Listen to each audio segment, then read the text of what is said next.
शिववाणी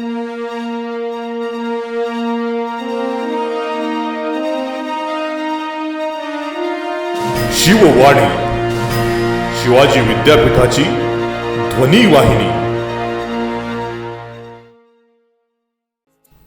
नमस्कार. Kolhapur 90.4 mango FM मध्ये तुमच्या सगळ्यांचं मनापासून स्वागत आहे. आजचा विषय काय आहे तर नवीन राष्ट्रीय शैक्षणिक धोरण 2020 हे आपल्याला सगळ्यांनाच माहिती आहे. त्याबद्दल अनेक प्रश्नसुद्धा आपल्या मनात आहेत आणि आज म्हणजे जुलै 2023मध्ये याला 3 वर्ष होत आहेत आणि यानिमित्त महाराष्ट्र शासनानं 24 ते 29 जुलै राष्ट्रीय शैक्षणिक धोरण सप्ताह साजरा करण्याचं ठरवलेलं आहे. तर शिवाजी विद्यापीठ कोल्हापूर विद्यापीठांतर्गत सुद्धा अनेक उपक्रम आयोजित केलेत आणि याद्वारे सगळ्या घटकांपर्यंत या धोरणाची माहिती जावी यासाठी अनेक प्रयत्न केले जात आहेत आणि याच विषयी आपल्याशी गप्पा मारायला आज आपल्याबरोबर आलेले आहेत शिवाजी विद्यापीठाचे कुलगुरू doctor DT Shirke sir. 90.4 mango FMच्या स्टुडिओमध्ये तुमचं मनापासून स्वागत आहे. धन्यवाद. नमस्कार. सर, काय सांगणार या धोरणाविषयी? या धोरणाला आता 3 वर्ष झाली आहेत. राष्ट्रीय शैक्षणिक धोरण 2020 याला 3 वर्षे पुरी होत आहेत आणि आपण हा आठवडा हा एक राष्ट्रीय शैक्षणिक धोरण सप्ताह म्हणून साजरा करतोय. आणि या सप्ताहाच्या निमित्तानं शिवाजी विद्यापीठाने विविध उपक्रम आयोजित केलेले आहेत. त्यामध्ये प्राचार्य महोदय, संस्थाचालक, शिक्षक आणि अर्थात विद्यार्थी या सर्वांशी आपण संवाद साधतोय. आज आपल्या स्टुडिओमध्ये मी मुद्दाम विद्यार्थ्यांच्यापर्यंत पोहोचण्यासाठी आलेलो आहे असं म्हटलं तर ते वावगं ठरणार नाही, कारण हा वर्ग मोठा आहे आणि या निमित्तानं राष्ट्रीय शैक्षणिक धोरण 2020 त्यांना कसं लाभदायक आहे, त्याचा लाभ कसा मिळणार आहे या दृष्टीने मी काही गोष्टी आपल्याशी संवादातून साधणार आहे. मुळात राष्ट्रीय शैक्षणिक धोरणाची अंमलबजावणी ही शिवाजी विद्यापीठामध्ये ही सुरू झालेली आहे. यावर्षी ती स्वायत्त महाविद्यालयामध्ये आणि विद्यापीठाच्या कॅम्पसवर जे अभ्यासक्रम आहेत आणि इतर महाविद्यालयातले पदव्युत्तर अभ्यासक्रम आहेत याला ती लागू झालेले आहे. तर अभ्यासक्रम सगळ्यांचे या राष्ट्रीय शैक्षणिक धोरणाशी सुसंगत असे तयार झालेले आहेत. पुढच्या वर्षी म्हणजे शैक्षणिक वर्ष 2024-25 पासून पदवी स्तरावर जी महाविद्यालये स्वायत्त नाहीत अशा महाविद्यालयांना ते लागू होते आणि तो वर्गसुद्धा तितकाच मोठा आहे. खरं म्हणजे या निमित्तानं स्वायत्त महाविद्यालयांचं मी अभिनंदन करतो की राष्ट्रीय शैक्षणिक धोरणाच्या अंमलबजावणीमध्ये त्यांनी ऑलरेडी यावर्षीच त्यांनी प्रवेश केलेला आहे आणि त्यांच्या विद्यार्थ्यांचंही अभिनंदन करतो की त्यांना राष्ट्रीय शैक्षणिक धोरणाचे लाभ यावर्षीपासूनच ते मिळत आहेत. अर्थात स्वायत्त महाविद्यालयांनी आपला एक शैक्षणिक जी उंची आहे ती ठराविक गाठल्यानंतर त्यांना स्वायत्तता मिळत असते. युनिव्हर्सिटी ग्रँट्स कमिशन ती स्वायत्तता देत असते आणि त्यांना ती मिळाली याचा अर्थ असा आहे की त्यांनी त्यांची शैक्षणिक गुणवत्ता ही अशी राखलेली आहे आणि त्यामुळं तिथे येणारे विद्यार्थीसुद्धा त्या लाभाला ते पात्र होत आहेत. त्यांचंही मी परत एकदा अभिनंदन करतो. आता थोडक्यात सांगायचं झालं तर मी एक गोष्ट अधोरेखित मुद्दाम करतो, ती अशी की राष्ट्रीय शैक्षणिक धोरण 2020 हे विद्यार्थी केंद्रित शैक्षणिक धोरण आहे. याचा जास्तीत जास्त लाभ जो आहे तो विद्यार्थ्यांना होणार आहे. जे या शैक्षणिक व्यवस्थेमध्ये स्पेसिफिकली उच्च शिक्षण व्यवस्थेमध्ये जे घटक आहेत, जे प्रामुख्याने 4 घटक आहेत, त्याच्यामध्ये महत्त्वाचा घटक आहे तो विद्यार्थी आहे. त्याच्यानंतर शिक्षक आहेत, त्याच्यानंतर शैक्षणिक व्यवस्थापक करणारे आमचे प्राचार्य मंडळी आहेत आणि संस्था चालक आहेत ज्यांनी या सगळ्या गोष्टींची उभारणी केलेली आहे. आणि या व्यतिरिक्त गव्हर्नन्स म्हणून महाराष्ट्र शासन आहे, युनिव्हर्सिटी ग्रँट्स कमिशन आहे, AICTE आहे, या सगळ्या व्यवस्थापन त्याच्यामध्ये आहेत. तर आपण आपल्या विद्यापीठापुरतं आणि आपल्या विद्यार्थ्यांपुरतं बोलायचं झालं तर हे धोरण जे आहे हे विद्यार्थ्याला खूप साऱ्या अशा गोष्टींची प्रोव्हिजन करून देतं. आता म्हणजे काय काय नेमकं करून देतं तर पहिल्यांदा या विद्यार्थ्यांना आपला विषय आणि त्या विषयाच्या अनुषंगाने इतर विषय घेण्याची मुभा देतं. म्हणजे पूर्वीच्या शैक्षणिक धोरणामध्ये आपला एक विषय हा प्रमुख विषय असायचा. म्हणजे उदाहरणार्थ सांगायचं झालं तर आपण BA इतिहास केलं तर आपला फोकस जो असायचा तो इतिहासावरच असायचा. बरोबर. अर्थात पहिल्या वर्षाला आपण काही सबसिडरी विषय घ्यायचे, त्यातले काही कमी होऊन दुसऱ्या वर्षाला यायचे, परंतु प्रमुख विषय हा इतिहास राहायचा. हं. आणि मग आपलं शैक्षणिक कारकीर्द काय, तर मी BA इतिहास झालो, हो. अशा पद्धतीनं आपण सांगायचं. आता BA इतिहास करत असताना आपल्याला कोणती कौशल्य आपण आत्मसात करत आहोत आज रोजी, तर आजच्या ज्या पूर्वीच्या शैक्षणिक धोरणामध्ये किंवा अभ्यासक्रमामध्ये अशी फार जी ज्याला लवचिकता आहे अशी लवचिकता नव्हती. अगदी स्पेसिफिक सांगायचं झालं तर इतिहास शिकणाऱ्या एखाद्या विद्यार्थ्याला ट्रॅव्हल आणि टुरिझमचा एखादा विषय शिकायचा आहे आणि तो भूगोलशास्त्र विषय अधिविभागामध्ये शिकवला जातो. तर ही व्यवस्था आत्ताच्या अभ्यासक्रमामध्ये नव्हती. आता राष्ट्रीय शैक्षणिक धोरण अशा प्रकारची व्यवस्था निर्माण करून देते.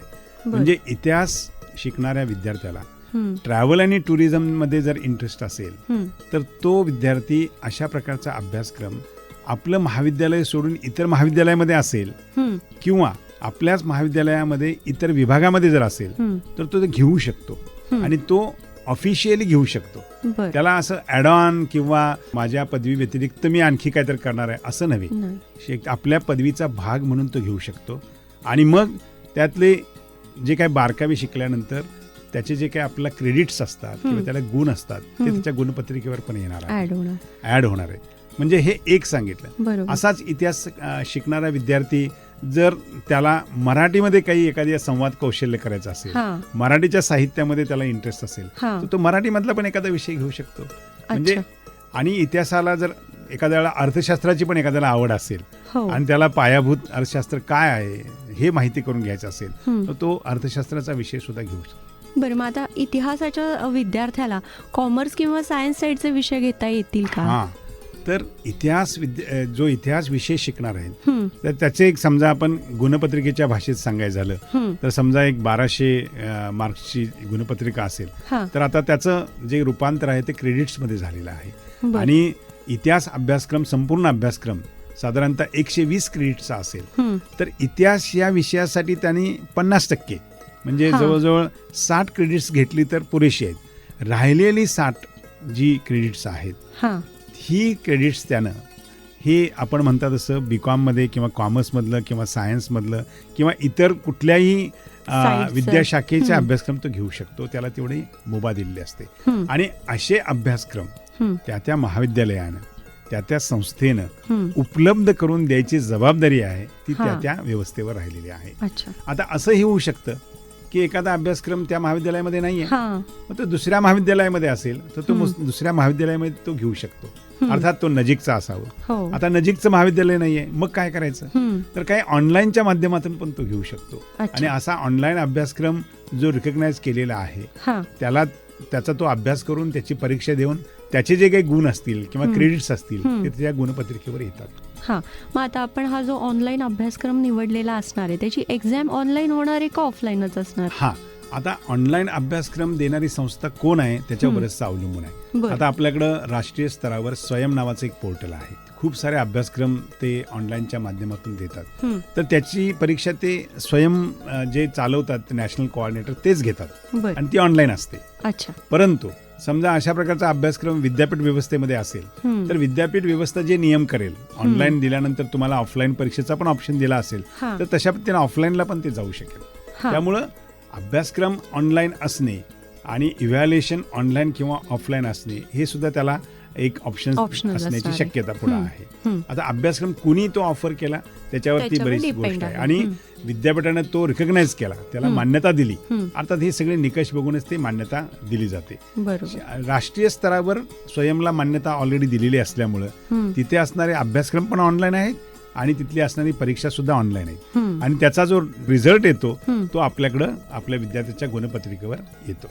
आता ही गुणपत्रिका जी आज विद्यार्थ्याची असणार आहे या राष्ट्रीय शैक्षणिक धोरणाच्या माध्यमातून त्याला एक चांगलं स्वरूप मिळालेलं आहे. ते काय आहे तर प्रत्येक विद्यार्थ्याला एक अकॅडमिक बँक ऑफ क्रेडिट्स एक व्हर्च्युअल पोर्टल आहे, एक पोर्टल आहे त्याच्यावर रजिस्ट्रेशन करणं हे अनिवार्य आहे.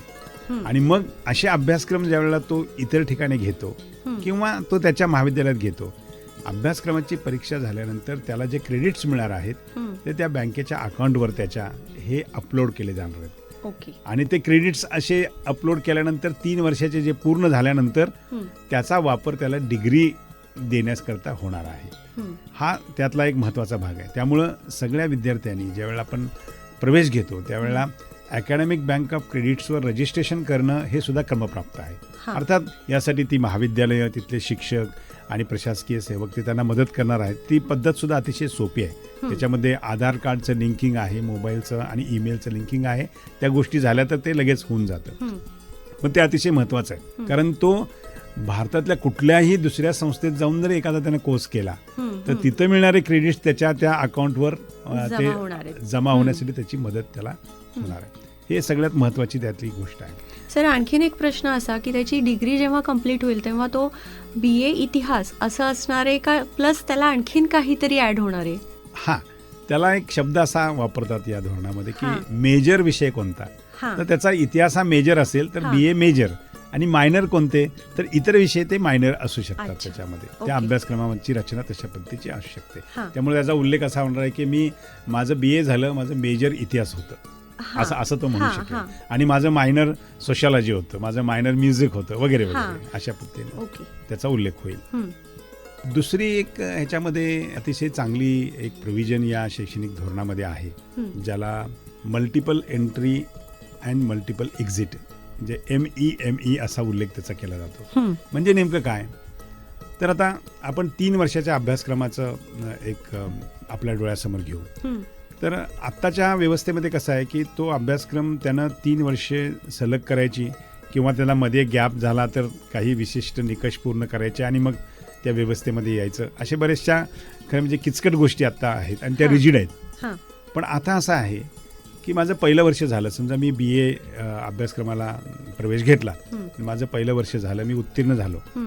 तर मी उत्तीर्ण झालो तर मला त्याच्यातून बाहेर पडायची सुद्धा संधी आहे, ज्याला आपण एक्झिट म्हणतो. आणि मी बाहेर पडताना मला प्रमाणपत्र मिळणार आहे की मी BAचा एक बेसिक BA पूर्ण केलेला आहे आणि माझं ते प्रमाणपत्र असणार आहे. ज्या प्रमाणपत्राचा निकष हा नोकरीसाठी सुद्धा उपयुक्त ठरू शकेल. म्हणजे काहीतर, नाहीतर मग BA मी जोपर्यंत 3 वर्ष होत नाही तोपर्यंत मी BA होतच नाही. आता तसं नाहीये. मी BAचा एक भाग केला तर मी त्यातनं बाहेर पडू शकतो, आणि नुकताच बाहेर पडू शकतो असं नाहीये. मी परत जॉईन होऊ शकतो, म्हणजे मला एंट्री पण तिथं मिळू शकते. दुसरं वर्ष झाल्यानंतर मी बाहेर पडलो तर मला डिप्लोमा मिळतो. पहिलं वर्ष बाहेर पडल्यानंतर मला प्रमाणपत्र मिळतं, दुसरं वर्ष बाहेर पडल्यानंतर मला डिप्लोमा मिळतो, आणि तिसरं वर्ष झालं की माझा अभ्यासक्रम पूर्ण होतो, मला डिग्री प्राप्त होते. अशा पद्धतीची पण तिथं प्रोव्हिजन आहे, ज्याला मल्टिपल एंट्री मल्टिपल एक्झिट, आणि ह्या सगळ्या गोष्टी आपण 7 वर्षापर्यंत करू शकतो. त्यामुळे माझी क्रेडिट जी आहेत, जी मी अकॅडमिक बँक ऑफ क्रेडिट्स त्याचं आयुष्य जवळजवळ 7 वर्षापर्यंत राहतं. आधीच्या धोरणात हे 5 वर्षाचं होतं ना सर? हां, परंतु असे क्रेडिट्स नव्हते तिथे. बरोबर. तर ते 5 वर्ष 6 वर्ष तो करायचा, परंतु आधीच्या धोरणामध्ये अशी क्रेडिट्स अक्युमुलेट होणे किंवा बाहेर पडल्यानंतर प्रमाणपत्र मिळणे किंवा डिप्लोमा मिळणे अशी व्यवस्था नव्हती. त्यावेळेला तो बाहेर पडला तर त्याचा डिग्री अपूर्ण आहे असंच, म्हणजे इनकम्प्लीट, त्याला कुठल्या प्रकारची डिग्रीज मिळत नव्हती. आता तो त्यातनं मुद्दा बाहेर पडलेला आहे. तिसरी गोष्ट अशी की या गोष्टीवर बऱ्याच वेळेला उलटसुलट चर्चा झाली, म्हणून मी मुद्दाम सांगतो की अशी चर्चा मध्यंतरीच्या कालावधीमध्ये झाली की आता पदवी ही 4 वर्षाची झालेली आहे आणि आता 3 वर्षाची पदवी बंद झालेली आहे. तर असं काही झालेलं नाही आहे. 3 वर्षाची पदवी जी आहे तशीच आहे. 3 वर्षानंतर त्याला पदवी मिळू शकते, त्याला डिग्री सर्टिफिकेट मिळू शकतं, आणि त्यानं जर काही निकष काही पूर्ण केले आणि त्याची इच्छा असेल तर तो ते डिग्री 1 वर्ष एक्सटेंड पण करू शकतो. त्याला ऑनर्स डिग्री म्हणतो आपण. तर तो 4थं वर्ष ज्या वेळेला तो प्रवेश होईल त्याला त्याचे काही फायदे पण असतात. पहिला फायदा म्हणजे असा की जो परदेशी शिक्षण घेण्यासाठी मास्टर्ससाठी जात असेल तर त्याला इतर निकष पूर्ण करायची तिथं आवश्यकता नसते, कारण आपली डिग्री 3 वर्षाची असल्यामुळे काही तांत्रिक प्रश्न यायचे परदेशी शिकत असताना, मास्टर्ससाठी शिकत असताना. तो आता अडसर दूर झालेला आहे. दुसरी गोष्ट अशी की ज्यावेळेला तो 4 वर्षाची डिग्री करेल आणि तो पदव्युत्तरला जात असेल, पदव्युत्तर शिक्षण घेत असताना त्याला डायरेक्ट दुसऱ्या वर्षाला ऍडमिशन मिळतं आता. त्यामुळे त्याचं पहिलं वर्ष वाचणार आहे. त्यामुळं 3+2 जो पॅटर्न होता तो तर 4+1 मध्ये पण बसतो. म्हणजे टोटल 5 वर्षामध्ये त्याचं पदव्युत्तर शिक्षण होऊ शकतं. पदव्युत्तर शिक्षणामध्ये पण असा फरक झालेला आहे, तो यावर्षी आता लागूच झालेला आहे की तो पहिल्या वर्षाचं त्याचं जर शिक्षण पूर्ण झालं आणि त्याला एक्झिट घ्यायची असेल तर त्याला post graduate diploma in that subject असं मिळून एक्झिट घेता येते. बरोबर, मी हा प्रश्न विचारणारच होते हां. की पोस्ट ग्रॅज्युएशनचं काय असणार हो, आहे? पोस्ट ग्रॅज्युएटमध्ये सुद्धा ही सुविधा त्यांनी दिलेली आहे. आणि दुसरं वर्ष झाल्यावर अर्थातच त्याला पदव्युत्तर पदवी त्याला मिळू शकते. हं, यातलीच एक तिसरी गोष्ट अशी आहे, हं. ते 4थं वर्ष आहे, त्या 4थ्या वर्षामध्ये जर त्यानं संशोधनविषयक काही कार्य केलं हं, आणि ही 4 वर्षाची डिग्री ते चांगल्या पद्धतीनं तो उत्तीर्ण झाला, हां. तर त्याला डायरेक्ट PhD साठी सुद्धा ऍडमिशन Apply मिळू कर. शकतं without going to masters. Okay. म्हणजे ही अफलातून प्रोव्हिजन केलेले हो, ज्यांना हो. संशोधनामध्ये Interest रस आहे, हं. त्यांनी 4 वर्षाची डिग्री करायची आणि रिसर्च ऑनर्स विथ रिसर्च करायचं आणि मग डायरेक्ट त्यांनी PhDला ऍडमिशन घ्यायचं. हं, आणि मला वाटतं हल्ली PhDकडे जाण्याचा सुद्धा ओढा विद्यार्थ्यांचा वाढलेला आहे. हो. तर या प्रकारची प्रोव्हिजन सुद्धा तिथं केलेली आहे. हं, आणि सगळी ही क्रेडिट्स जी आहेत ती त्या तुमच्या डिग्री करता रिडीम होणार आहेत. रिडिम्शन जे होणार त्यातनं पदवी तुम्हाला मिळणार आणि ती साचत पण जाणार आहे. मग ती जसं पदवीसाठी आहे तसं पदव्युत्तरसाठी पण आहे. हं, अशा व्यवस्था त्याच्यामध्ये केलेल्या आहेत. आणखी एक या धोरणाचं वैशिष्ट्य असं आहे हं. की जसं मी मगाशी म्हटलं की जी एकूण अभ्यासक्रम आहे, आता आपण परत पदवीलाच फोकस करूया कारण बरेचसे विद्यार्थी पदवी स्तरावर शिकत असतात, तर त्यांचा आत्ताच्या स्ट्रक्चरमध्ये त्यांना 6 सेमिस्टर्स असतात बरोबर. आणि 6 सेमिस्टरमध्ये आत्ता सुद्धा त्यांना क्रेडिट्स आहेत. हां. तर आता आम्ही जो आता नवीन अभ्यासक्रम लागू करतोय या NEP 2020च्या अनुषंगानं, त्याच्यामध्ये प्रत्येक सेमिस्टर ही साधारणतः 20 ते 22 क्रेडिटची असेल हं, आणि साधारणतः ही डिग्री 120 क्रेडिटची असेल. हं. तर 120 पैकी किमान 50% ह्या मेजर विषयाशी रिलेटेड असतील. हां. म्हणजे मी मगाशी इतिहासाचं उदाहरण बरोबर. सांगितलं तशा पद्धतीनं. आणि राहिलेले क्रेडिट्स जे असतील त्याला इतर कोर्स घेण्यासाठी त्याला मुभा असेल. हं. आणि मग त्याच्यामध्ये कौशल्यावर आधारित अभ्यासक्रम असतील तर ते घेऊ शकतो. हं. त्याच्यानंतर व्हॅल्यू ॲडेड अभ्यासक्रम असेल तर तो घेऊ शकतो. त्यानंतर व्हॅल्यू एज्युकेशन ज्याला मूल्य शिक्षण म्हणतो हां. तशा पद्धतीचं त्या गोष्टी तो घेऊ शकतो. त्याच्यानंतर त्याला ऑन जॉब ट्रेनिंग जे पूर्वीच्या अभ्यासक्रमामध्ये कंपल्सरी नव्हतं, हं, हं. त्याला ऑन जॉब ट्रेनिंग किंवा फील्ड वर्क हं. किंवा कम्युनिटी एंगेजमेंट किंवा प्रोजेक्ट वर्क ज्याला आपण रिसर्च म्हणतो, अशा गोष्टी सुद्धा तो करू शकतो आणि त्याला त्याचे क्रेडिट्स मिळणार आहेत. आणि त्याचा फायदा विद्यार्थ्याला अतिशय मोठ्या प्रमाणात होणार आहे. जो पूर्वीच्या धोरणामध्ये याचा समावेश अभावानेच होता. हां. अतिशय कमी प्रमाणात अशा प्रकारची प्रोव्हिजन राबवली जात होती, पण आता ही राबवली जाणे हे क्रमप्राप्त आहे. हं. त्याचा एक फायदा म्हणजे असं सांगायला हरकत नाही. आता आपलं उदाहरण घेऊया आपण. हं, हं. मगाशी आपण BA इतिहासचं उदाहरण घेतो. हो. आता त्या उदाहरणामध्ये समजा एखाद्या विद्यार्थ्याला ट्रॅव्हल अँड टुरिझमचा कोर्स घेतला, हं. परंतु एखाद्या ट्रॅव्हल एजन्सीमध्येच काम करायची इच्छा आहे हां, हां. आणि विद्यापीठाने आणि महाविद्यालयाने ती एजन्सी आयडेंटिफाय केलेली आहे, हं. तर तो त्या एजन्सीमध्ये जाऊन महिना, 2 महिने, 3 महिने एखादी टर्म सुद्धा काम करू शकतो. हं. त्याचा फायदा असा होणार आहे की Practical इतिहास knowledge. प्रॅक्टिकल नॉलेज जे आहे ते प्रॅक्टिकल नॉलेज त्याला मिळणार आहे. बरं. आणि ते प्रॅक्टिकल नॉलेज मिळाल्यामुळं ज्यावेळेला त्याची डिग्री पूर्ण होईल हां. तो रोजगारक्षम होणार आहे बरं. आणि त्याला त्या अशा प्रकारच्या व्यवसायामध्ये त्याला प्रवेश करायला ते इझी होणार आहे, ते सुकर होणार आहे, जे पूर्वीच्या ह्याच्यामध्ये व्यवस्थेमध्ये नव्हतं. पूर्वी तो पूर्ण डिग्री करायचा आणि मग नंतर अशा प्रकारच्या व्यवस्थेमध्ये आपल्याला संधी आहे का तो शोधायचा. तर आता शिकत असतानाच अशी संधी कुठे कुठे आहे हे शोधायचं काम त्याला करायचं आहे. आणि अशा प्रकारे त्याला ऑन जॉब ट्रेनिंग मिळाल्यानंतर त्याचे जे काही क्रेडिट्स असतील ते गुणपत्रकावर येणार आहे. म्हणजे अनुभव पण मिळेल हां. आणि त्याची नोंदणी त्या गुणपत्रकावर होईल. या दोन्ही गोष्टी त्याला मिळणार आहेत. त्यामुळं खऱ्या अर्थानं तो रोजगारक्षम, ज्याला एम्प्लॉयबल एक स्टुडंट म्हणून तो तयार होणार आहे या सगळ्या व्यवस्थेमध्ये. पण माझा एक असा प्रश्न आहे की हे कंपल्सरी असणार आहे का की त्यांना जॉब करणं शिकत, कारण बऱ्याच जणांना काही कारणानं पॉसिबल नाही झालं की नाही मी फक्त आता अभ्यासावरतीच फोकस करणार आहे आणि हा जो जॉब आहे तो मी नंतर करणार आहे.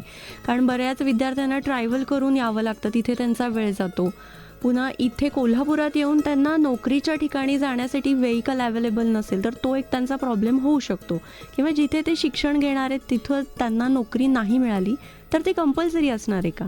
हां, आता ह्यामध्ये या 2 व्यवस्था काम करणार आहेत.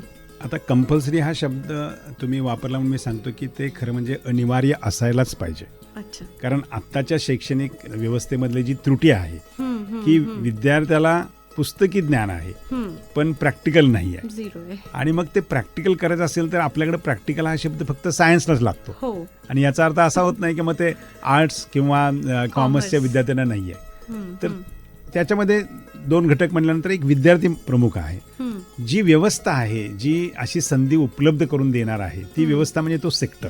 हम्म, म्हणजे तर ट्रॅव्हल एजन्सीचं उदाहरण दिलं, हम्म, तसं बँक सुद्धा एक व्यवस्था होऊ शकते. हो. कॉमर्सचा विद्यार्थी हा बँकेत जाऊ शकतो. हो. आणि मग त्यानं हे कधी करायचं आहे तर साधारणतः सेमिस्टर 2 असेल किंवा सेमिस्टर 2 नंतर असेल, पदव्युत्तर जर स्टडी करत हां, असेल, हां. किंवा जो पदवी स्तरावरचा आहे तो 2ऱ्या वर्षानंतर असेल किंवा 3ऱ्या वर्षी शिकत असेल किंवा 2ऱ्या वर्षानंतर जे समर व्हेकेशन असते तशा पद्धतीनं तो हां, त्याचा वापर करू ओके. शकतो. म्हणजे व्हेकेशनचा वापर सुद्धा अशा प्रकारचं ट्रेनिंग घ्यायला तो करू शकतो. हां, पण हां. ते अनिवार्य करणं हे आवश्यक आहे, ही काळाची गरज आहे. अर्थात जॉब म्हणून नव्हे, त्याला तो अनुभव घ्यावा. हां. मग एखादा विद्यार्थी म्हणला मला अशा प्रकारचा ऑन जॉब ट्रेनिंग नाही आहे, मला असं करायचं की मला एक प्रोजेक्ट करायचा आहे, हां. तर तो प्रोजेक्ट घेऊ शकतो. हो. आणि एक तो प्रोजेक्ट प्रॉब्लेम डिफाईन करू शकतो आणि त्याच्या सवडीनं त्याचा जो काही माहिती संकलन करणं, त्याच्यावर अभ्यास करणं, त्याचं लिटरेचर बघणं, याच्यावर सुद्धा तो काम करू शकतो. एखाद्याला असं वाटलं नाही मला समाजकार्य करायचं आहे, हां, त्याला आपण हां. कम्युनिटी एंगेजमेंट म्हणतो, तर कम्युनिटी एंगेजमेंटमध्ये तो सुद्धा सामील होऊ शकतो आणि एखाद्या NGO बरोबर तो काम करू शकतो. म्हणजे इथं सुद्धा आपल्याला बरीचशी अशी ऑप्शन्स आहेत. हां. या बऱ्याचशा ऑप्शन्सपैकी एखादा ऑप्शन घेऊन विद्यार्थ्याने जाणं हे त्याच्या दृष्टीनं अतिशय महत्त्वाचं आहे. म्हणजे it is a part of syllabus म्हणायला काही हा, अभ्यासक्रमाचा भाग म्हणून हां, त्याच्याकडे हां. बघायचं आहे आपल्याला. आणि या व्यतिरिक्त हम्म. त्या महाविद्यालयामध्ये सुद्धा कौशल्य आधारित अभ्यासक्रम आपण देणार आहोत, म्हणजे जे त्या अभ्यासक्रमाचा भाग असणार आहेत. आणि मग हे अभ्यासक्रम आपला मूळ अभ्यासक्रमाशी पूरक असतील आणि त्या विद्यार्थ्यांना ज्याच्यामध्ये रस असतील असे असतील, ज्याला आपण असं म्हणतो की अशा अभ्यासक्रमाचं एक बास्केट असं म्हणतो की कौशल्य आधारित अभ्यासक्रमाचं बास्केट आपल्याकडे असणार आहे. त्या बास्केटमध्ये असे खूप सारे अभ्यासक्रम असणार आहेत आणि विद्यार्थ्याला चॉईस असणार आहे की मी या बास्केटमधला कोणता अभ्यासक्रम घेऊ. जेवढी ती बास्केट रिच असेल, म्हणजे जेवढे जास्त अभ्यासक्रम असतील तेवढं त्या विद्यार्थ्यांच्या दृष्टीने ते सोयीचं होणार आहे, कारण चॉईस त्याला खूप वाईड अशी असणार आहे. त्यामुळं अशा बऱ्याच ऑर्गनायझेशन अशा आहेत की जिथं विद्यार्थ्यांना ते सुद्धा उत्सुक आहेत, तुम्ही विद्यार्थ्यांनी यावं, आमच्या इथं एक इंटर्नशिप करावी. जॉबला आपण जॉबच्या ऐवजी आपण इंटर्नशिप असा शब्द वापरू, इंटर्नशिप करावी. आणि जर खरंच त्यानं जर चुणूक चांगली दाखवली तर ते काही स्टायपेंड पण देऊ शकतील. ते बँक्स असतील, इंडस्ट्रीज असतील, काही स्थानिक स्वराज्य संस्था असतील, काही गव्हर्नमेंट ऑफिसेस पण असतील, काही सेमी गव्हर्नमेंट ऑफिस असतील, काही खाजगी संस्था असतील. या सगळ्यांनी अशी डोर जर ओपन केली तर मला वाटते विद्यार्थ्यांच्या दृष्टीनं आणि त्या संस्थेच्या दृष्टीनं या दोघांना पण ते अतिशय म्हणजे लाभदायक असं ठरणार आहे. सर, आणि पुढचा एक प्रश्न असा की आता 6 विषय किंवा 7 विषय असे असतील, BAचे म्हणा, BComचे म्हणा, पण आता आपण निम्मा इतिहास घेतलाय, मग प्लस ॲडिशनल असे आपण किती सब्जेक्ट घेऊ शकतो? टुरिझम एक घेतला, प्लस मला संगीतात सुद्धा इंटरेस्ट आहे आणि मला कॉमर्समध्ये अकाउंटमध्ये सुद्धा इंटरेस्ट आहे, तर अशी पण काही तजवीज केलेली आहे? हो, केलेली आहे. या अभ्यासक्रमाची रचना करणं हे मोठं काम आहे आणि आता आमचे शिक्षक लोक आणि अधिकार मंडळ अतिशय चांगल्या पद्धतीने त्याला योगदान देत आहे. तर ही रचना करत असताना ज्याला मी मेजर असा शब्द वापरला, तो किमान ती 50% क्रेडिट त्याचे असतील. आणि मग ते आपण म्हणतो ते दुसरे अभ्यासक्रम ते मायनर म्हणू आपण, ते साधारणतः 2-1 असतील मायनर. आणि त्याच्या व्यतिरिक्त स्किल्ड बेस्ड असतील, म्हणजे स्किल बेस्ड काय असतील तर ते असतील, व्हॅल्यू एज्युकेशन म्हणून असतील ते असतील. म्हणजे जसे आता BA करत असताना आपल्याकडे टिपिकली पहिल्यांदा 4 विषय असायचे, नंतर 3 विषय राहायचे आणि नंतर 1 विषय राहायचा. मग विषय 4च असायचे आपल्याला. तर आता या व्यवस्थेमध्ये या 4 विषयामधला एक मेजर असेल, तो पहिल्या वर्षी आपल्याला घ्यावा लागेल. आणि पहिल्या वर्षीच्या मेजर बरोबर आपल्याकडे मायनर पण असतील, ते 1 किंवा 2 असतील. आणि परत ॲडिशनल जे असेल ते स्किल असतील. आता स्किल सुद्धा आपला एक विषय म्हणूनच बघायला पाहिजे त्याच्याकडे. त्यामुळं तशी चॉईस आहे ती बऱ्यापैकी चांगली राहणारच आहे त्याच्यामध्ये. म्हणजे आणि आपल्याकडे तसे ग्रुप्स असायचे, मला इतिहास घ्यायचा आहे ना, तर इतिहासाच्या जोडीला कुठले विषय घ्यायचा याचा एक ग्रुप डिफाईन केला जायचा. अशा प्रकारची ढोबळमानाने व्यवस्था तशीच कंटिन्यू होणार आहे, पण त्याच्यात थोडाफार फरक निश्चित राहणार आहे. म्हणजे तो आता अधिकार मंडळ त्या विषयाची कशा प्रकारची त्याची रचना करतात त्या गोष्टीवर त्या सगळ्या गोष्टी क्लिअर होतील. साधारणतः यावर्षी पदवी स्तरावर जी स्वायत्त महाविद्यालय नाही आहेत आणि जे पुढच्या वर्षी याची राबवणूक करणार आहेत, साधारणतः या सप्टेंबर एंडपर्यंत हे स्ट्रक्चर आमच्याकडे तयार होईल. आणि ते आम्ही पब्लिक डोमेनमध्ये टाकणार आहोत हां आणि त्याला मूर्त स्वरूप हे आम्ही डिसेंबरपर्यंत देणार आहोत. हां त्यामुळे विद्यार्थ्यांना सुद्धा पुढच्या वर्षी म्हणजे आता ते 12वीला विद्यार्थी असतील हां ते पुढच्या वर्षी कुठला अभ्यासक्रम आहे कमीत कमी पालकांचं सुद्धा त्यातलं ज्ञान महत्त्वाचं आहे. त्यांना पण ते हां. कळेल की बाबा राष्ट्रीय शैक्षणिक धोरणची अंमलबजावणी सुरू झाल्यानंतर कोणत्या प्रकारचे अभ्यासक्रम हे विद्यार्थ्यांना उपलब्ध आहेत, त्याच्यामध्ये बदल काय झालेले आहेत. एखाद्या विद्यार्थ्याला एक मेजर विषय घेतला तर मायनर आणि स्किल बेस्ड एज्युकेशनमध्ये कोणकोणते कोर्सेस घेता Available येतील असतील. या सगळ्या गोष्टी पब्लिक डोमेनमध्ये जाणार आहेत, आमच्या वेबसाईटवर उपलब्ध असणार आहेत आणि मग त्या दृष्टीनं त्या विद्यार्थ्याला, त्यांच्या पालकांना, शिक्षकांना आणि शिक्षण व्यवस्थेला या सगळ्यांची माहिती यात उपलब्ध होणार आहे आणि त्या दृष्टीनं त्यांनी त्याचं मोल्डिंग करणं पण आवश्यक आहे. पण एक चांगली व्यवस्था निर्माण होते या माध्यमातून. जे रिजिड होतं ते थोडं लवचिक होतं असं म्हणायला काय हरकत नाही आहे आणि सगळ्यांच्या दृष्टीनं ते फायद्याचं आहे. विद्यार्थ्यांच्या दृष्टीनं फायद्याचं आहे, वेगवेगळ्या सेक्टरच्या दृष्टीनं फायद्याचं आहे, पालकांच्या दृष्टीनं ते फायद्याचं आहे. हो. जर विद्यार्थी रोजगारक्षम निर्माण झाला तर त्याचं पण थोडंसं हो. ओझं कमी होण्याची शक्यता आहे. तर अशा अर्थानं हे धोरण जे आहे ते आपल्या सर्वांसाठी लाभदायक ठरत आहे. आणखीन एक प्रश्न म्हणजे डिस्टन्स एज्युकेशन. आता काही जणांचं शिक्षण झालंय BCom BSc आणि 10-12 वर्षाचा गॅप झालाय, त्यांच्यासाठी यामध्ये काय करता येईल किंवा काय असणार आहे? अर्थात अतिशय त्यांच्यासाठी महत्त्वाचा- पण ह्या चेंजेस झालेल्याच असणार आहेत, पण अतिशय त्यांना महत्त्वाचा हा प्रश्न आहे तो अशा अर्थानं की उच्च शिक्षणामध्ये आपण कुठं आहोत याची एक मेजर करण्याची एक पट्टी आहे. ती पट्टी काय सांगते की या देशामध्ये 18 वर्षे ते 23 वर्षे या वयोगटातील किती लोक या उच्च शिक्षणामध्ये आहेत त्याची पट्टी. तर ते मेजरमेंट आत्ता असं सांगतं की साधारणतः फक्त 27% लोकच आहेत त्यातले, म्हणजे जे 18 ते 23 वर्षे वयोगटात आहेत आणि जे शिक्षण घेत आहेत. म्हणजे याचा अर्थ आपण बरेचसे विद्यार्थी अजून म्हणजे ह्या शिक्षण व्यवस्थेच्या बाहेर आहेत. हो. एक तर ते ड्रॉपआउट झालेले आहेत किंवा मुळातच त्या शिक्षण व्यवस्थेमध्ये नाही आहेत. पण तो आकडा खालती म्हणजे प्राथमिकला अतिशय मोठा आहे. त्या वयोगटातले जवळजवळ 98-99% विद्यार्थी शिक्षण व्यवस्थेमध्ये आहेत. पण ड्रॉपआउट होतात किंवा रोजगाराकडे वळतात किंवा इतर शिक्षणाकडे वळतात किंवा स्वतः व्यवसाय करतात. असं कमी होत ते 27 आणि 28 पर्यंत आपण आता आलो आहे. आपलं शैक्षणिक धोरणाचं टार्गेट असं आहे 2035 पर्यंत आपल्याला ते 50 पर्यंत न्यायचं आहे. म्हणजे 18 ते 23 या वयोगटातील जवळजवळ 100 पैकी 50 विद्यार्थी हे या उच्च शिक्षणाच्या व्यवस्थेत पाहिजेत अशी आपण अपेक्षा घेऊन चालतो. आणि त्या दृष्टीनं दूरशिक्षण हे महत्त्वाचं ठरतं आणि दूरशिक्षणमध्ये अशी कुठलंही रिस्ट्रिक्शन नाही आहे. तो कोणत्या वयोगटातला जरी असला तर तो त्या शिक्षण प्रवाहामध्ये येऊ शकतो. त्यामुळे ज्याला रेग्युलर क्लास अटेंड करता येत नाही त्याला हा दूरशिक्षण हा अतिशय चांगला पर्याय आहे आणि दूरशिक्षणच्या माध्यमातून अतिशय चांगली प्रगती पण आपली म्हणजे ही शैक्षणिक प्रगती पण होत आहे, घडत आहे. त्याच्या पुढे जाऊन दूरशिक्षणमध्ये पण काय आहे की तुम्ही त्याला रजिस्ट्रेशन करायचं असतं, तुम्ही एखाद्या सेंटरला रजिस्टर व्हावं लागतं, तुम्हाला कॉन्टॅक्ट सेशनला जावं लागतं. म्हणजे जरी दूरशिक्षण म्हटलं तरी सुद्धा त्याचा आणि शिक्षकांचा कुठेतरी संबंध येतो. तुम्हाला परत ठराविक सेंटरला जाऊन परीक्षा द्यावी लागते. त्याचा पुढचा पर्याय दिलेला आहे आता या शैक्षणिक धोरणानं आणि त्याला ते म्हणतात पर्याय ऑनलाईन एज्युकेशन, म्हणजे ऑनलाईन प्रोग्राम. जो रेग्युलर विद्यार्थी आहे त्याला पण तो पर्याय उपलब्ध आहे आणि जो रेग्युलर विद्यार्थी नाही आहे त्याला पण आहे. आता आपण शिवाजी विद्यापीठामध्ये ऑनलाईन MBA घेऊन येतोय ज्याच्यामध्ये विद्यार्थ्याला कधीच विद्यापीठाकडे यायला लागणार नाही, कधीच कोणत्या कॉलेजकडे जायला लागणार नाही.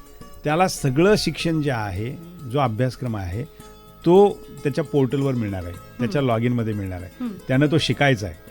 त्यानं अभ्यासक्रमाची परीक्षा सुद्धा ऑनलाईनच द्यायची आहे. त्यामुळे 100% गोष्टी ऑनलाईन होणार आहेत आणि MBA सारखा अभ्यासक्रम आपण ऑनलाईनच्या माध्यमातून देतोय. त्यामुळे जेवढे जास्तीत जास्त अभ्यासक्रम आपण ऑनलाईनच्या माध्यमातून देऊ तेवढे जास्तीत जास्त 18 ते 23 काय 18 ते ऑनवर्डचे पुढचे 23च्या पुढचे सुद्धा जे काय व्यक्ती आहेत हे ह्या सगळ्या शिक्षण व्यवस्थेमध्ये येणार आहेत. त्यामुळं दूरशिक्षणचा ऑप्शन हा ओपन राहणारच आहे, ऑनलाईनचा ऑप्शन त्याच्या पुढचा ओपन राहणार आहे आणि बरेच अभ्यासक्रम आपल्याला या दोन्ही माध्यमाद्वारे विद्यार्थ्यांना उपलब्ध करून देता येत आहेत. नक्कीच या सगळ्याच चेंजेस झालेल्या आहेत त्या फायद्याच्या ठरणारच आहेत. पण त्याचबरोबर आणखीन विद्यार्थ्यांना काय सल्ला द्याल? आता जी पहिली बॅच बाहेर पडेल त्यांना थोडासा गोंधळ होणार आहे की नक्की आपण विषय कसे निवडावेत, त्यांच्यासाठी थोडंसं मार्गदर्शन. हां, अतिशय आवश्यक अशी गोष्ट अशी आहे की विद्यार्थ्यांचा गोंधळ होऊ नये म्हणून विद्यापीठाच्या सारख्या व्यवस्थेनं काय करायला पाहिजे आपल्याला, आज जशी मी पहिल्यांदा या चर्चेची सुरुवात केली की बाबा हे धोरण आता लागू झालेलं आहे आणि ते आपल्यापर्यंत पोचलेलं आहे आणि आपण आता याचे भाग होतो आहोत. तर विद्यार्थ्यांनी आणि पालकांनी हे धोरण नेमकं काय आहे ही याची माहिती पहिल्यांदा करून घ्यायला पाहिजे आणि ही माहिती देण्याचं काम हे विद्यापीठाचं आणि संलग्नित महाविद्यालयांचं आहे. त्यामुळं अशा प्रकारचे सेशन आता आपण वेळोवेळी आयोजित करत आहोत. म्हणजे महाविद्यालयामध्ये जाऊन विद्यार्थ्यांशी संवाद साधतोय, कारण आता जे 12वी नंतरचे विद्यार्थी पदवीला पुढच्या वर्षी येणार आहेत त्यांच्या दृष्टीने जो मधला समर आहे तो अतिशय महत्वाचा आहे. कारण 12वी पूर्ण झाली आणि आता मी पदवी स्तरावर शिक्षण घेणार, त्याला त्या समरमध्ये किंवा प्रवेश घेत असतानाच या सगळ्या गोष्टीची माहिती देणं आपल्याला आवश्यक वाटतं. त्यामुळे माहिती कुठे मिळणार? ही माहिती एक पहिली गोष्ट म्हणजे ही त्या महाविद्यालयामध्ये मिळणार, ती आमच्या वेबसाईटवर पण मिळणार आणि ती पब्लिक डोमेनमध्ये सगळीकडे उपलब्ध असतात आणि अशा चर्चेद्वारे सुद्धा काही गोष्टी त्यांच्या कानापर्यंत म्हणजे त्यांच्या कानावर पडत आहेत. तर ही माहिती उपलब्ध करून देणं ही त्या व्यवस्थेची जबाबदारी आहे. म्हणजे विद्यापीठाची जबाबदारी आहे, महाविद्यालयाची जबाबदारी आहे आणि मीडियाची पण जबाबदारी मी असं समजतो की जे आज आपण पार पाडत आहोत. तर ही माहिती लवकरात लवकर त्या विद्यार्थ्यांना आपण पोहोचवायची आहे. एकंदरीत सांगायचं झालं तर विद्यार्थ्यानं आता राष्ट्रीय शैक्षणिक धोरण याचा लाभ घेण्यासाठी मानसिकदृष्ट्या तयार व्हायला पाहिजे. शिक्षक, प्राचार्य, अधिकार मंडळ, या शिक्षण व्यवस्थेत असणारे अकॅडमिक ॲडमिनिस्ट्रेटर यांनी हे धोरण चांगल्या पद्धतीनं राबवण्यासाठी तयार व्हायचं आहे. आता काही लोक त्या धोरणाची अंमलबजावणी चालूच केलेली आहेत, पण सगळ्यांनीच आता तयार व्हायचं आहे. तिसरी गोष्ट, हे राबवत असताना यात किंचित ही कुणाच्या मनामध्ये अशी एक कन्फ्युजन किंवा गोंधळ होणार नाही याची दक्षता सगळ्या व्यवस्थेने घ्यायचे, सगळ्या घटकाने घ्यायचे आणि जिथं जिथं असं वाटेल की याच्यावर आणि विस्तृत विवेचन करणं आवश्यक आहे तिथं तिथं त्या व्यवस्थेनं त्याच्यावर विस्तृत विवेचन करण्याची सुद्धा आवश्यकता आहे. आणि आपण या सगळ्या माध्यमातून मुद्दाम होऊन या विद्यार्थ्यांच्यापर्यंत पोहोचत आहोत आणि हे विद्यार्थ्यांना याचं कन्फ्युजन होऊ नये, याच्यामध्ये कुठल्याही प्रकारची शंका राहू नये याची काळजी आपण घेत आहोत. कारण हे सगळं मी पहिल्यांदा त्याची सुरुवात करत असताना विद्यार्थी केंद्रित असं म्हटलो, त्यामुळे हे सगळं हे विद्यार्थ्यांसाठी आहे. ही सगळी व्यवस्था राबत आहे ती विद्यार्थ्यांसाठी राबत आहे. त्यामुळं विद्यार्थ्यांपर्यंत एक चांगला संदेश पोचायला पाहिजे, चांगली माहिती पोचायला पाहिजे आणि त्याला असं वाटायला पाहिजे की मी या व्यवस्थेत आल्यामुळे माझा हा फायदा होणार आहे आणि त्यामुळं तो सुद्धा या सगळ्या गोष्टीकडं पॉझिटिव्हली म्हणजे सकारात्मक दृष्टीनं तो पाहिजे. आणि साधारण 12वीच्या विद्यार्थ्यांना तुम्ही थोडंसं मार्गदर्शन करा की 12वी सायन्सच्या विद्यार्थ्यांनी त्यांचं पुढचं जे विषयांची निवड करायची ती साधारण कशी असावी. कारण नंतर असं होतं की हे आमच्यासाठी पहिलं वर्ष होतं, आम्ही काहीच प्रिपेअर नव्हतो, आम्हाला कळलंच नाही, गोंधळ बराच झाला. त्यांच्यासाठी स्पेशली 12वीला जे आत्ता आहेत. होय, काय झालं की आता आपल्याकडं सायन्सचे जे विद्यार्थी 12वीचे आहेत त्यांचं प्रिपरेशन खूप मोठ्या प्रमाणात होतं की त्यांना 12वी नंतर काय करायचं ॲज कम्पेअर टू आर्ट्स आणि कॉमर्स. म्हणजे 8वी 9वी पासूनच IITचे क्लासेस आणि हे असं प्रकरण सगळं सुरू असतं. मग नंतर जाऊन हा जो बदल होतोय त्याला त्यांनी कसं सामोरं जायचंय. आता कसं होतंय की 12वी सायन्सचा विषय मी जरा बाजूला ठेवतो, कारण त्यांना जे ऑप्शन्स आहेत ते अर्थातच अभियांत्रिकीचे आहेत, वैद्यकीयचे आहेत, फार्मसीचे आहेत, लॉचे आहेत आणि अर्थातच BSc सारख्या म्हणजे अभ्यासक्रमाचे पण आहेत. पण तो कॉमर्सकडे पण जाऊ शकतो, सायन्सचा विद्यार्थी हा कॉमर्सकडे जाऊ शकतो, हा विद्यार्थी हा आर्ट्सकडे पण जाऊ शकतो, हा सुद्धा ऑप्शन आहे. आमच्याकडे ज्या वेळेला आता दूरशिक्षणचा तुम्ही विषय मगाशी काढला तर आमच्याकडे 12वी सायन्स झालेले विद्यार्थी कॉमर्सकडे आणि आर्ट्सकडे पण आलेले आहेत आणि चांगल्या पद्धतीनं ते पुढे झालेले आहेत. एवढंच काय, BSc झालेला विद्यार्थी सुद्धा आमच्याकडे आता MA ला येतोय, अशी पण व्यवस्था आमच्याकडे केलेली आहे. तो MA मराठी होऊ शकतो, तो MA हिंदी होऊ शकतो, तो MA इतिहास होऊ शकतो. तर तो एक भाग आहे. तुम्ही जो म्हणता तो मुद्दा असा आहे, जो 12वी आज रोजी 12वीमध्ये आर्ट्स किंवा कॉमर्समध्ये असणारा विद्यार्थी आहे त्यानं असं एक ठरवायला पाहिजे आता त्यानं पदवीचं शिक्षण घेत असताना की नेमकं आपल्याला काय व्हायचं आहे, म्हणजे आपल्याला चॉईसेस काय काय आहेत. मग एक मुख्य चॉईस अशी आहे की आपल्याला सगळ्यांना असं वाटतं की आपण ग्रॅज्युएट व्हावं. ते ग्रॅज्युएट होणे हे एम असू शकत नाही. ग्रॅज्युएट होणं कशासाठी आपण होणं हे हा विचार करायला पाहिजे. मी ग्रॅज्युएट कशासाठी व्हायचं आहे किंवा मला स्पर्धा परीक्षेमध्ये ती रिक्वायरमेंट म्हणून लागते म्हणून व्हायचंय, हा की मला नाही बाबा मला एक पदवीधर व्हायचंय, या देशाचा नागरिक हा. पदवीधर असला पाहिजे हा. असं म्हणून व्हायचंय. नाही, मला पदवीधर व्हायचं एवढ्यासाठी की मला या क्षेत्रामध्ये माझं करिअर करायचं. म्हणजे मगाशी मी ट्रॅव्हल टुरिझमचा बरोबर. विषय काढला, बँकिंगचा विषय काढला, लॉचा विषय काढला, तर अशामध्ये मला करिअर करायचंय म्हणून व्हायचंय. तर त्याची जी काही सुरुवात जी आहे ती त्या विचाराने व्हावी, त्या ध्येयाने व्हावी. आणि हा एक भाग झाला. आता हे ध्येय निश्चित करत असताना सुद्धा वय आडवं येतं. ते 16-18व्या वर्षात असतात, ते येत असतात. तर त्यावेळेला रोल जो ठरतो तो 2 मुख्य घटकांचा ठरतो. तो म्हणजे पालक आणि शिक्षक. पालकांच्या पेक्षा सुद्धा शिक्षकाचा ठरतो महत्वाचा. तर प्रथम वर्ष पदवीमध्ये येणाऱ्या विद्यार्थ्याला या सगळ्या गोष्टींची जाणीव, ज्याला अवेअरनेस म्हणतो, हे करून देणं ही त्या व्यवस्थेची आवश्यकता आहे.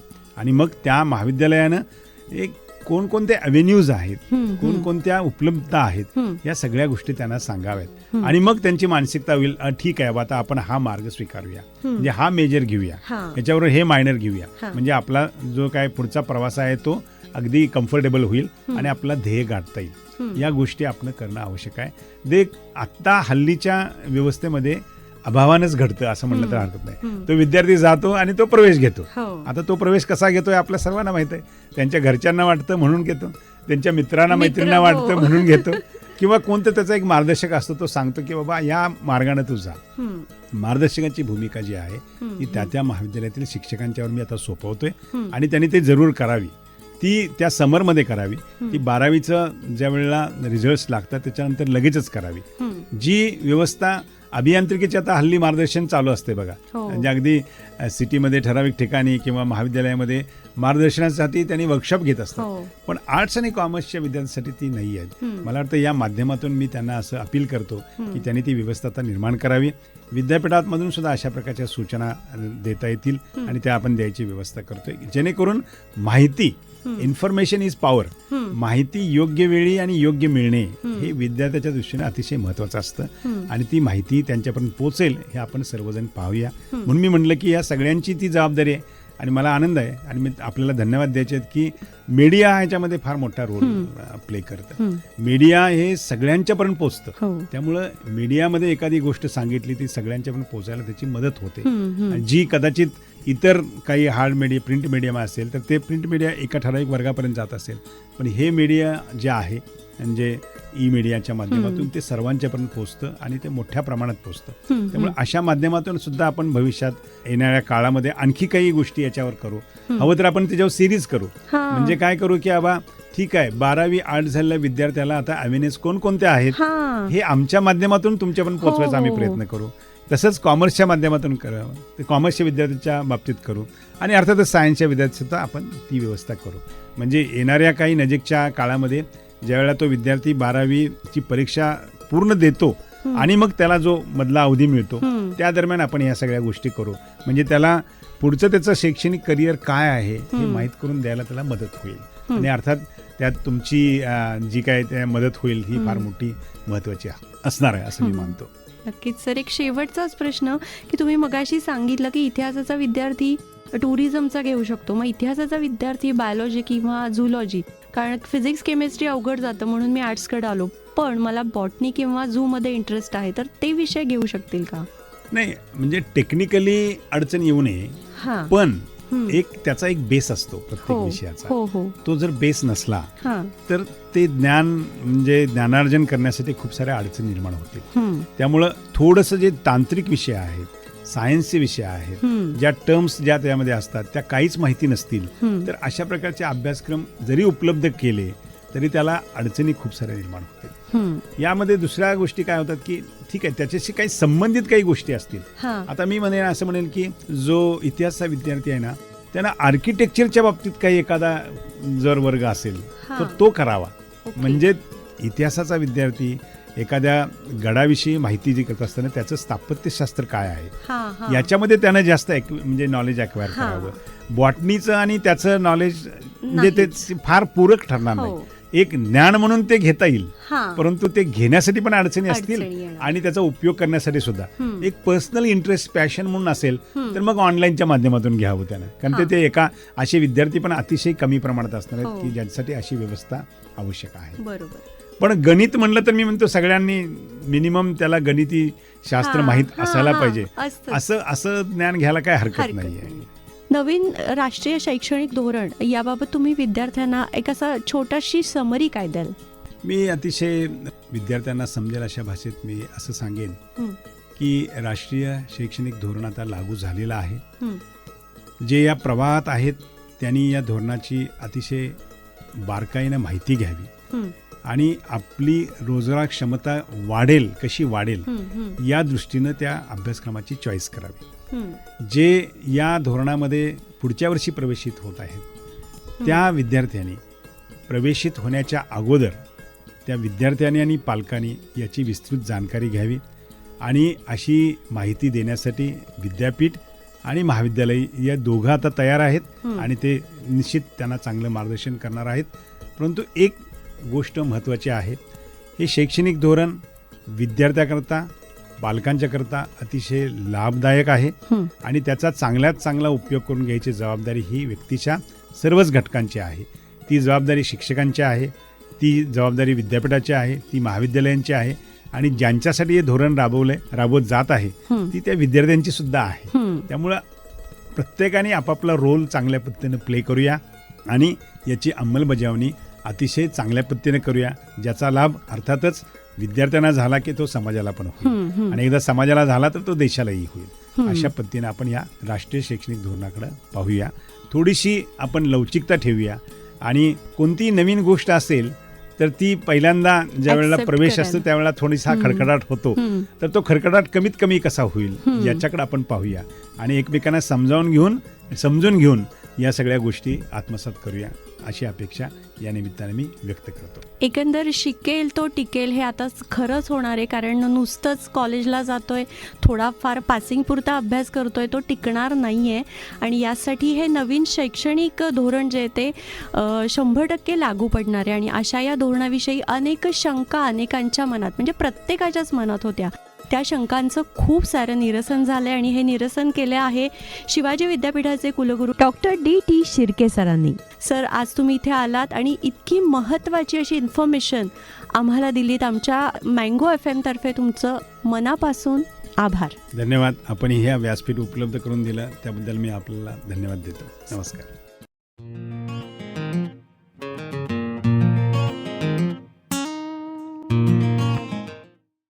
शिववाणी शिवाजी विद्यापीठाची ध्वनी वाहिनी.